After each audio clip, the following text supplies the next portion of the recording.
A blurry scene sharpens to show broken stumps emerging from rocks and sand. A title, Interstadial Stumps, Witness to Glacier Bay, NVS Arrowhead. A park ranger stands on a beach in Bartlett Cove. Rocks lead to the ocean, while dense coniferous trees flank the far side. Welcome to Bartlett Cove, the park's land-based entry point. It's hard to imagine, with all the growth around us, that just a short 200 years ago, there were no trees, shrubs, or even animal life, as this area was covered completely in a glacier. A clip from the top of Tar Inlet marked September 2020. Larger glaciers labeled, seen in bright white ice form, while Grand Pacific Glacier to the right is dark brown, covered in rocks and dirt. The glacier covering this land is now one of the same glaciers we need to travel roughly 65 miles to view. The glaciers here have receded and advanced and receded, creating what we now call Glacier Bay National Park, a 3.3 million mile square area of rugged terrain, deep fjords, and wild coastlines. Corresponding clips of Glacier Bay are shown. Left in their wake, the massive rivers of ice encapsulated clues for us to uncover. A view of Johns Hopkins Glacier on a clear sunny day. The dynamic glacial history of Glacier Bay National Park can be told through these relics scattered throughout the bay's tide line. Smooth, broken stumps emerge from a rocky beach. Glacier Bay is a refugium for trees which held witness to the glacial history preceding our time here. Witness trees are the trees which were present through key events in history. Many times these trees have been around for hundreds of years and are the only remaining witness to the historical events in that area. Historical photos of witness trees at various national park sites. Well-known witness trees are in Gettysburg as witness to the Civil War, or in Oklahoma City as witness to the bombing of the Muir Federal Building. Though these are two well-known witness trees, we can find witness trees throughout the world which live through great moments in history, or possibly great moments in individuals' lives. The glacial history of Glacier Bay can be told through witness trees scattered throughout the park. These witness trees are called interstadial stumps. As she finishes her sentence, she reaches out to touch the interstadial stump she's standing beside. This stump emerges from a rocky beach, surrounded by dense green vegetation. The stump is broken nearly 6 to 7 feet off the ground. Several clips of interstadial stumps were shown. First, two stumps stand in the midst of a fast-flowing creek. A park ranger walks up the creek and looks at the stump as he passes. Then, a small, smooth stump emerges from a rocky beach. Finally, a large stump several feet high emerges from rocks, while a downed log stands before it in the rocks. Interstadial stumps are remnants of trees which were alive before the last ice age, giving a glimpse of the forest which existed before the ice overran this land. Interstadial is not the same as fossilized. Whereas fossils are organic material replaced with minerals and turned into stone, interstadial stumps. Fossilized wood examples are shown from the Glacier Bay historical collections. Then, a slice of an interstadial stump is marked by scientists and shown to the camera. Were frozen as the glacier advanced. Stadial literally means between stages, or between glacial advances, meaning these trees sprouted and grew between ice ages. These trees died not from the glacier, but from the glacier's front runner, glacial outwash, which we see here as pebbles and rocks. She picks up and drops a handful. Here in the glacial outwash, these trees died, their stumps now rooted in sand and gravel.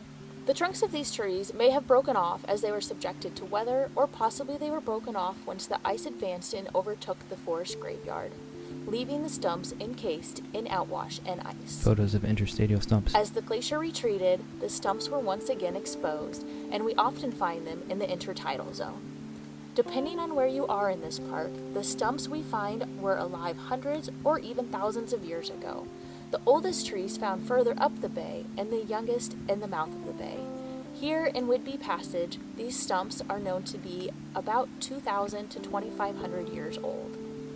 At the end of the Great Ice Age, about 18,000 years before present, only the surrounding high peaks were free of ice. That map of Glacier Bay, text reads 18,000 years ago. Nearly all of the region is covered in ice. Mountaintops are seen in gray, whereas the rest of the map is covered in white ice. In some places, the ice was a mile deep. And if we looked east, the ice extended all the way to Cape Cod, Massachusetts. 4,000 years later, the ice was in full retreat. The graphic fades from 18 to 14,000 years ago. The map of Glacier Bay now shows very little ice and significantly higher sea levels. And the glaciers were actually smaller than they are today. And the mountaintops we see behind us were an archipelago of islands. The ice stayed in its shriveled form until roughly 5,000 years before present. A new graphical map of Glacier Bay marked 5,000 years ago. Glaciers are growing and advancing. The Grand Pacific Glacier has moved into the center of Glacier Bay, while land is forming at the top of the east arm or Muir Inlet. When Grand Pacific Glacier began to advance out of the west arm, and Muir Glacier began to advance out of the east arm. It took 2,500 years for the ice in the west arm to extend to the middle of the bay, damming the entrance to the east arm. This ice dam created a large glacial lake dubbed Adams Lake. A new graphic labeled 2,500 years ago, glacial outwashes overwhelmed parts of mid-Glacier Bay as Grand Pacific Glacier advances. Much of the middle portion of Glacier Bay is now glacial outwash land. To the north, Adams Lake has formed. While Adams Lake was filling, Grand Pacific Glacier continued to extend from the west arm, its sediment overwhelming Whidbey Passage, this waterway behind us. She gestures behind her as she kneels against an interstadial stump on a rocky beach. Next, she stands in front of several interstadial stumps scattered across a beach. They are decaying, but new vegetation is sprouting on the tree stumps themselves. Here we find a collection of interstadial stumps, remnants of an old forest. You can see 1, 2, and 3 there, and they're scattered further along the beach. We find them in the intertidal zone, on the shoreline, and then higher here even in this forest. This cluster of stumps has been exposed for many years and supports the forming of new life.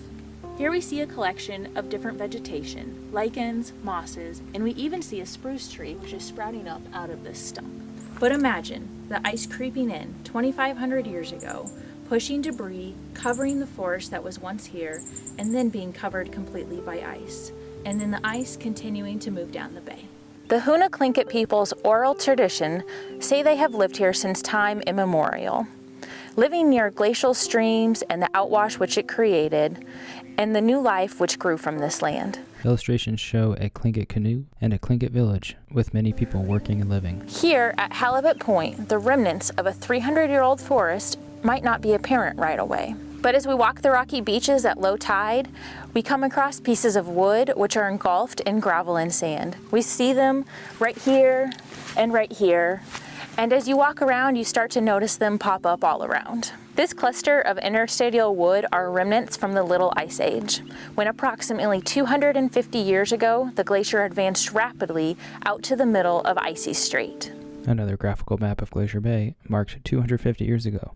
Glacier Bay has yet to be formally named, while the Grand Pacific Glacier extends out into Icy Strait. Grand Pacific Glacier is seen taking up the majority of the map, with very little open water in current-day Glacier Bay. These trees are witness to the Unassuming people fleeing their homeland as the ice nipped at the stern of their canoes as they escaped the ice and settled across Icy Strait. These trees continue to witness the succession of life as the glaciers retreat and expose new earth. If you come look closer, you'll see that these trees now offer a home to smaller creatures and plant life. This one stump has hundreds of snails on it.